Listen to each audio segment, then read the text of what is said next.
Hi, everyone. Mr. Caraway here, and I am happy to be talking with you about the next phase of your virtual museum project. As we had discussed in our field trip, a museum is a place where artifacts are curated and presented to the public. And by curated, I mean information about those artifacts are gathered and presented in a way that the public can understand and connect to those specific artifacts. So, what you're going to be doing from here on out is building a virtual museum, which will provide information to people who are coming in about both your civilization in general and about your specific inventions that you all have been researching. So, you're going to work together to do that. So, today I'm going to explain a little bit about this, and in a couple of days, we're going to be doing the virtual workday in which you will be working with your team to actually create and complete this virtual museum. So, one of the most important things to know about this is that you'll be working from a set of files and information that have already been made for your group. You don't have to create anything for this, it's already been done, it's already been shared. So, we may have some directions left over in places from previous years. If it says create and share something, you probably don't need to do that. You just need to check in with your teachers or with us just to double check. So the first thing you want to do in relation to this project is make sure you are very clear on what's going to be happening here. And this is all described on the group work page. There's some overall information about the fact that everybody is going to be helping to contribute to this site. Everybody's going to contribute to certain pieces like the entrance room, to the map page, to the works cited and attachment pages. Everybody's got to be in on those pieces.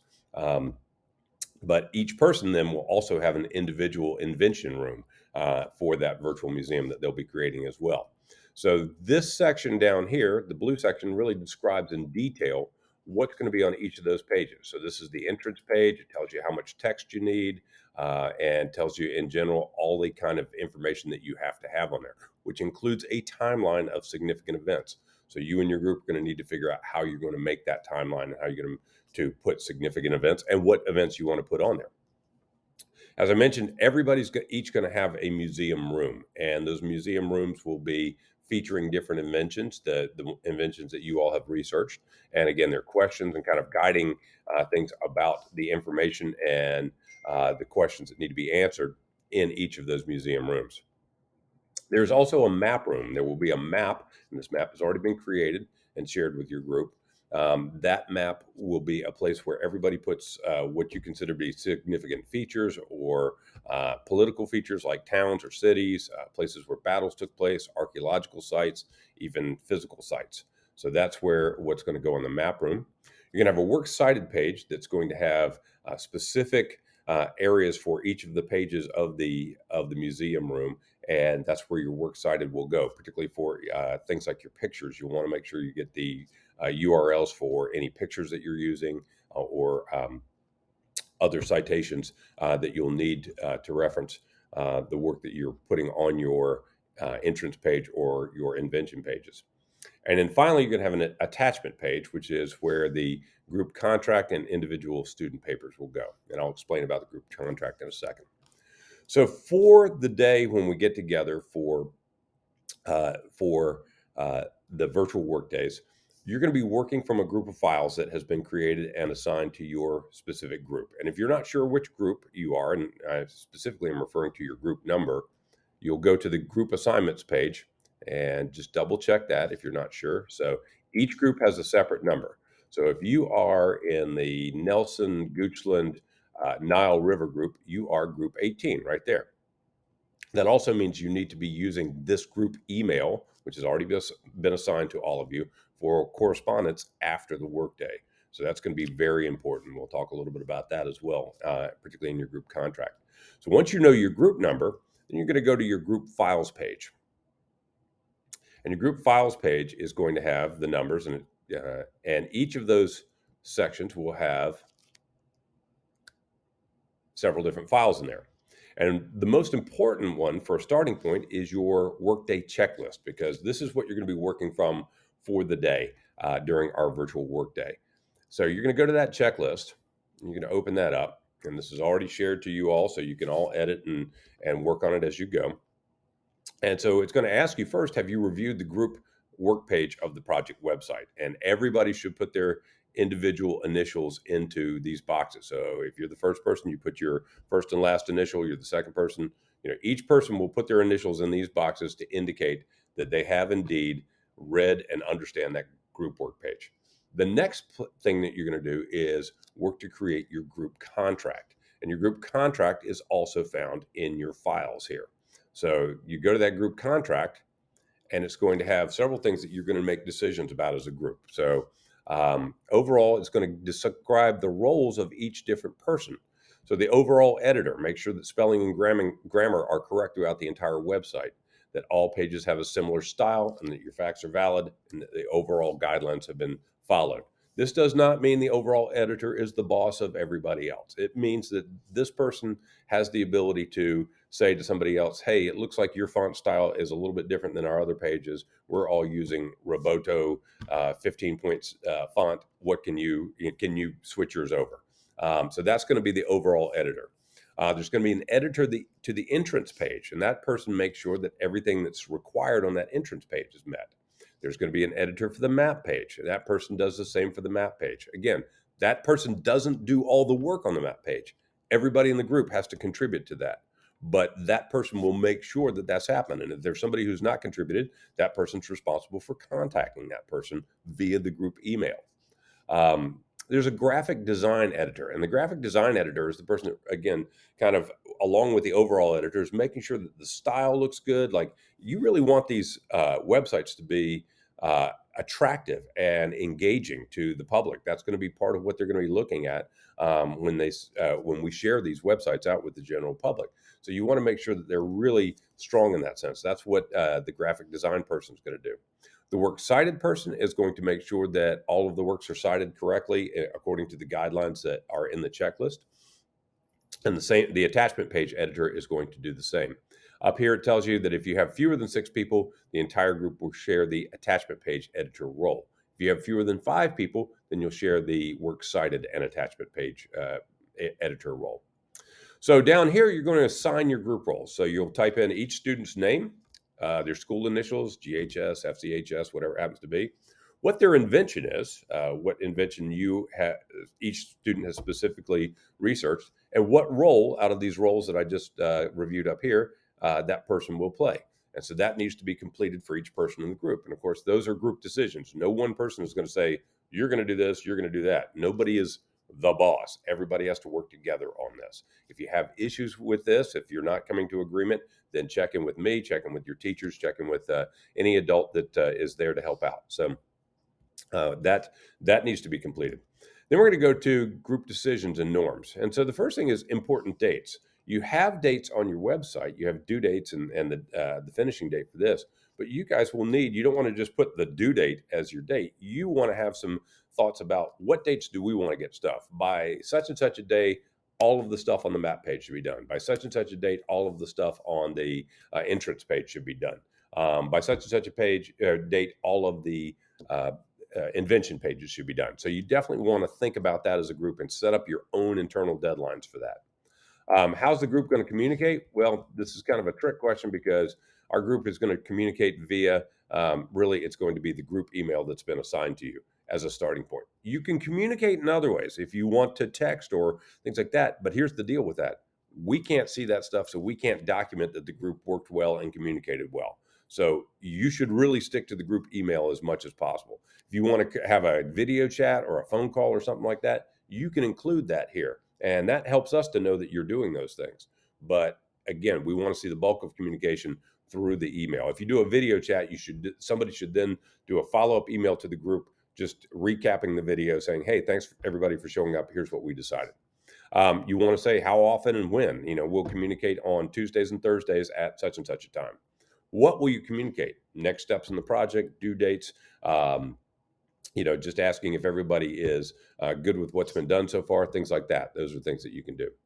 How will you treat each other? Respectfully, professionally, whatever way you want to characterize it, but you need to come to some agreements about how you're going to do this. You're not going to be pointing fingers at other group members. You're not going to say, shut up, things like that. You just don't want to do those things. So you want to make sure that you've come to some agreement about how you'll act. What are you going to do if a group member fails to respond or participate? So you're going to have a couple of steps in here.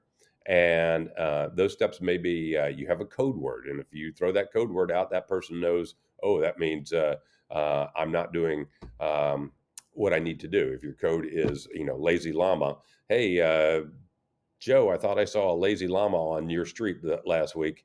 That means Joe knows that he's not quite up to speed. That's one thing you can do. You don't have to do that. But you guys have to figure out what your first two steps are, because here's the deal. We get to the end of this project and you come to me, or your parent comes to me and says, well, the rest of the group or some people in the group didn't do what they were supposed to do. I'm going to ask about when and how you went through each of the steps that you had agreed on. The last step is you need to notify me. And so if I get a call from your parent and I've not been notified by you that somebody was not doing their job, then that's a problem, because you need to go through these steps before it gets to me. And you need to come to me before a parent calls me. So all of those kinds of things, you need to make sure that's in place. And then finally, you're going to sign this. Each person is going to write their own name in on this to say, yeah, I'm good with this. I'm good to follow the rules in this contract. So once that contract is done, again, everybody's going to put their initials here. It kind of says, we've done it, we've completed it. We all say we're in this, everybody agrees we're in the same place with the contract. Then you're going to go through, and this checklist has real specific information about different things that need to be accomplished for your website. You need to do as much as possible today during the workday, during the workday, I should say, to make sure that you've got as much going on as possible, and that you are as ready as possible. And then all you'll have to do is kind of edit and tweak going forward from there and improve things. So this has a checklist with all these different items. If you don't check every single item, it's okay. You should be able to in the time that you have during the workday. So you want to make sure that you're going through all of this stuff and checking these off. When you put your timeline on there, when it says has a timeline, that means a completed timeline. If you've completed your timeline, you check it off, got a line through it, boom, that's a good feeling. So you just want to make sure that those things are being checked off as you do things during the course of the workday. And that's going to let your teachers know and let us know how your group did as far as getting work done as well. So this talks about each of the pages, the things that need to have to happen. The museum room pages, which are the invention pages, this is kind of a blanket one here. This kind of covers all of the museum rooms. So if it says all rooms are linked in the navigation bar, all rooms have a minimum of 300 words text. If you've got one room that doesn't have that, you can't check, that doesn't have their text, for example, you cannot check that item. It's got to be all rooms. So that's something where everybody, again, is accountable to that. Your map page needs to have information on here. This gives some guidelines on that. Your works cited page, your attachment page. And then there's some general guidelines for the site. And this goes kind of for the overall editor, particularly, and the graphic design editor. Did these things really take place? And once you've gone through that, and in the last few minutes that we're together in the workday, what you want to do is figure out, what are your next steps? What are things that need to happen after the workday to really do the best you can on this project? And finally, when and how will this group next communicate? What's the next time and the next way that you will communicate with your entire group? So this is what you're going to be doing as you go through. Ms. Alton's going to give you a little bit more specific information on some of the technical aspects of the project. But if you've got this done, you're going to be in great shape and you're going to do very well in this project. So I'm looking forward to seeing the final products, and I wish you all really good luck when we get into the virtual workdays. See you then. Hey guys, Miss Outen here. So I'm going to talk about a couple of technology related things for the virtual workdays. Mr. Caraway covered a lot of it, and I'm just going to fill in a couple of things. First off, how to get into the Google Meet on your virtual workday. If you go to the group work page, the links are here for each of the days. You won't be able to have access until the morning of your virtual meeting. So don't try to hop in now. It won't work for you. You just have to wait until that morning. If for some reason it is not letting you in, then the most important thing, normally what that means is Google Meet is seeing your non-Blue Ridge school account, and you will only have access to all of this stuff with your Blue Ridge account. So you really have to make sure that you're using your Blue Ridge account to get into it. So if these are giving you trouble, if the links on this page, you need to go to your Google Calendar, and you will have shared with you a calendar item for the 9th. So you can see right here on the 9th, there'll be Google Meet for World History Virtual Workday. If that's the day of your virtual workday, when you click on it, you can click this Join with Me, and it will put you in with your Blue Ridge account because it's coming from your Blue Ridge email address. So that's the number one quick tip for if you're having trouble getting into the Google Meet. Go through the item in your Google Calendar. You may not see it right now, but it should be showing up on your calendar within the next day or two. So you'll have it there the morning of your virtual workday, and so that's an easy way to access the Google Meet. Additionally, the same thing with your group files. You do not have edit access right now, and that's okay. Don't worry, you will have it the morning of your virtual workday. We didn't want people getting in there and messing with the files or changing things without the rest of their group. So you don't have edit access now, but you will the morning of your virtual workday. Currently, you can probably just view them and they all look the same. For your group assignments, let this load. You have this email address. No one has to log in or anything with that. That is just a group email list. When you send an email to this group email list, it goes to everyone in your group and the teachers from your group. So that's like Mr. Caro was talking about, documenting communication. That's part of your grade.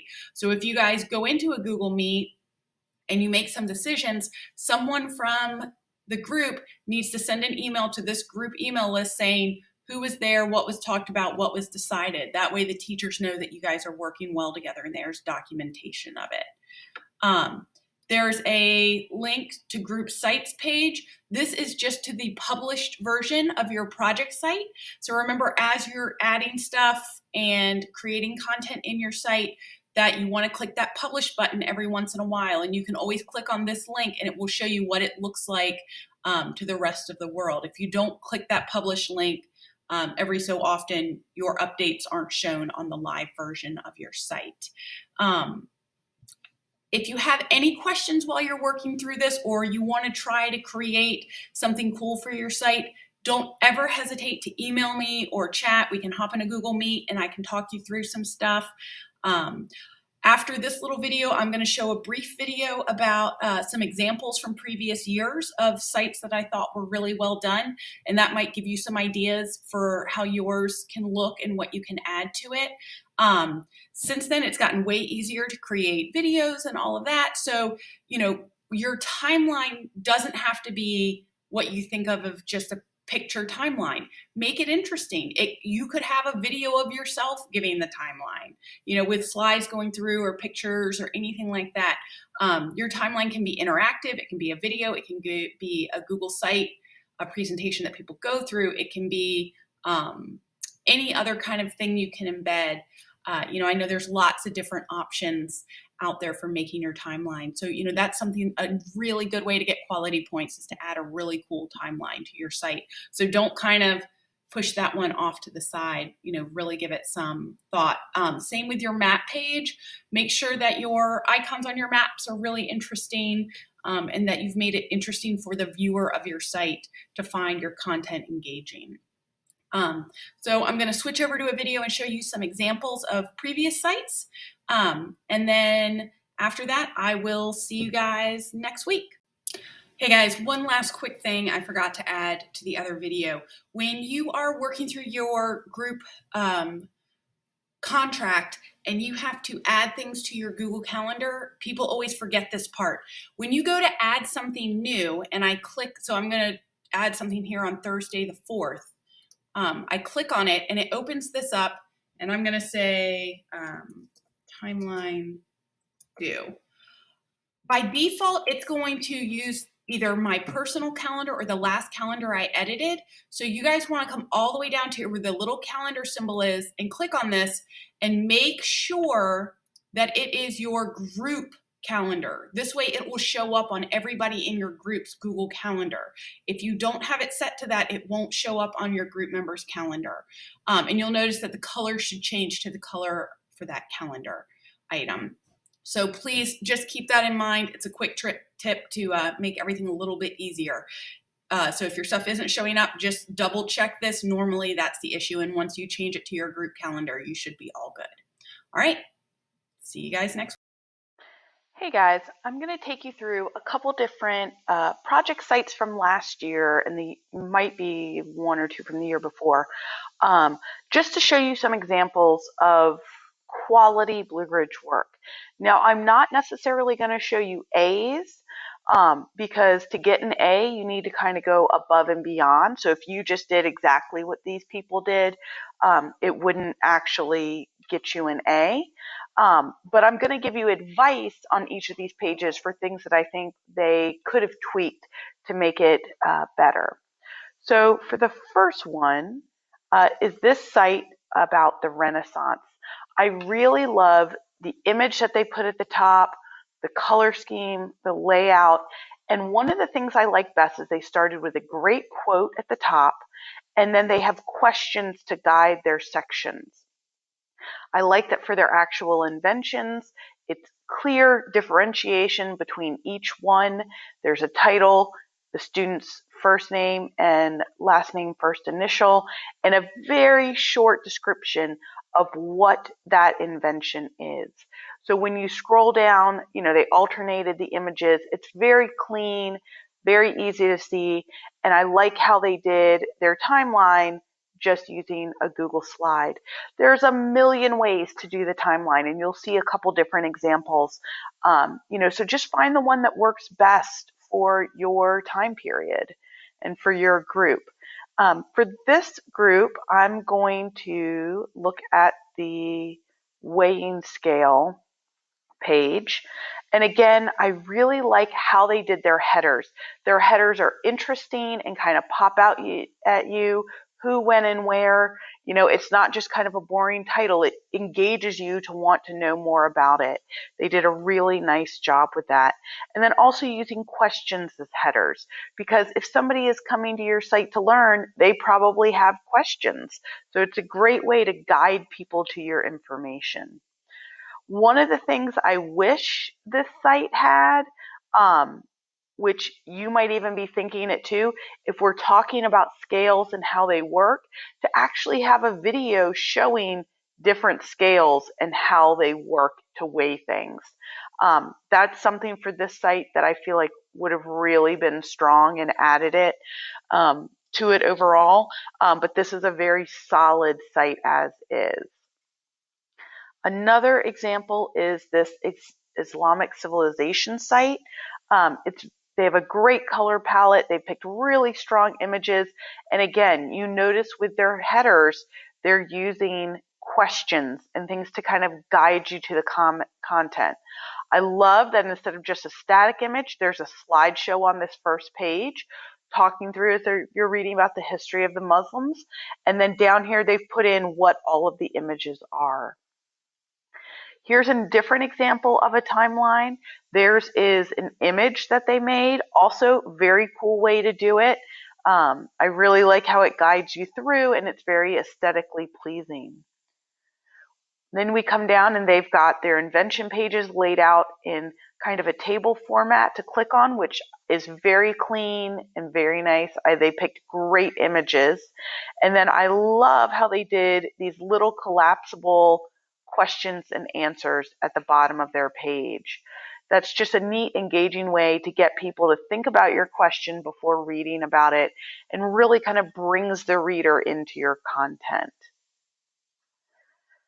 This is an example of a page that I really liked for an actual invention page. I wish they had used questions or made their headings a little bit better, but their content is really good. They picked great engaging images. They have a lot of content under their heading. It's not just one or two sentences. And then I love that they added a video at the bottom. And it actually, when you go to play it, it immediately jumps to the section of the video that this was, because you can see this is a 45-minute long video, but their section, they actually use the code from YouTube to have it start at the exact right point for their content. So that's another thing when you think about if you're going to add a video, A, make sure it's a good video, and B, make sure that the video is pertaining exactly to what your page is talking about. And if you need to help with trying to figure out how to start it at a certain timestamp, please don't hesitate to reach out. And my last example is a really good map page. I feel like this group kind of went above and beyond some of the other groups that I've seen. They really took some effort to make the icons look different for the different things. And when you click on this little menu, you notice that they even did their map page per invention, which is really handy. So when we're looking for things on the map that have to do with the seismograph, here are two really important ones. And when we click on one, it's telling us that this is where the first earthquake was detected and a little more about that.